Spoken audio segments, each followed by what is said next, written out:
ان کے پروٹوکول نے مجھے بہت تنگ کیا ہوا تھا. صاحب بزی ہے, صاحب میٹنگ میں. آج صاحب بالکل اکیلے ہیں اور کوئی پروٹوکول نہیں ہے. یہ کیا ہو گیا آپ کو؟ آپ تو جج تھے, آپ کا دبدبا تھا, جیسے چاہتے تھے قلم چلا دیتے تھے. آپ ایسے ہو گئے, آپ اتنے تنہا ہو گئے, آپ اتنے اکیلے ہو گئے. یہ کیوں؟ آپ یہاں پہ بھی جج ہی ہے نا. صاحب یاد ہے میں وہی ہوں جس کی بائک چوری ہو گئی تھی. میں آیا تھا آپ کے آفس کے باہر 6 گھنٹے کھڑا تھا, مگر آپ کے پروٹوکول والے تو مجھے اندر آنے ہی نہیں دے رہے تھے.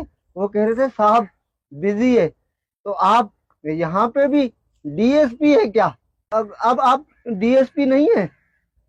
اب آپ کے گارڈ مجھے روکیں گے تو نہیں؟ کوئی مجھے دھکے دے کے باہر تو نہیں نکالے گا؟ میری بے عزتی تو نہیں ہوگی یہاں پہ؟ آپ تو وہی صاحب ہے نا جس کا لاہور میں الگ بنگلہ تھا, کراچی میں الگ, اسلام آباد میں الگ, اور آپ کی فیملی یو کے میں رہتی تھی. مگر آج کل آپ اتنی چھوٹی جگہ میں رہ رہے تو لوگ کیا کہیں گے؟ آپ کی عزت پہ بات نہیں آئے گی؟ آپ یہاں بھی تو بہت بڑے, آپ تو اتنے بڑے بلڈر تھے, آپ کا تو اتنا نام تھا. آپ تو ساری چیزیں بنا بنا کے لوگوں کو بیچتے تھے اور اس کے بعد اس کی ڈبل فائل نکل آتی تھی. تو کیا یہاں پہ بھی کوئی ڈبل فائل ہے؟ یہاں پہ بھی آپ بلڈر ہیں؟ ارے صاحب آپ تو ہر چیز برانڈڈ پہنتے تھے.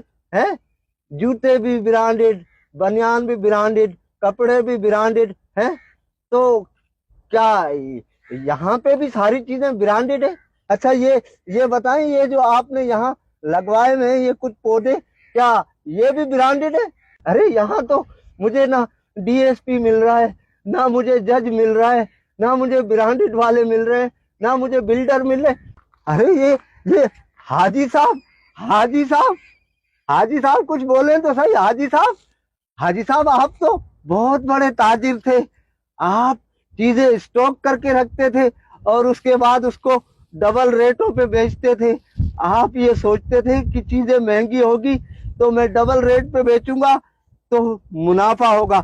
تو یہاں بھی آپ ساری چیزیں کیا ڈبل ریٹوں پہ بیچ رہے ہیں؟ اور کیا یہاں بھی آپ حاجی صاحب ہیں کیا؟ جو آج صاحب مسند ہیں وہ کل نہیں ہوں گے. کرایہ دار ہیں, ذاتی مکان تھوڑی ہے.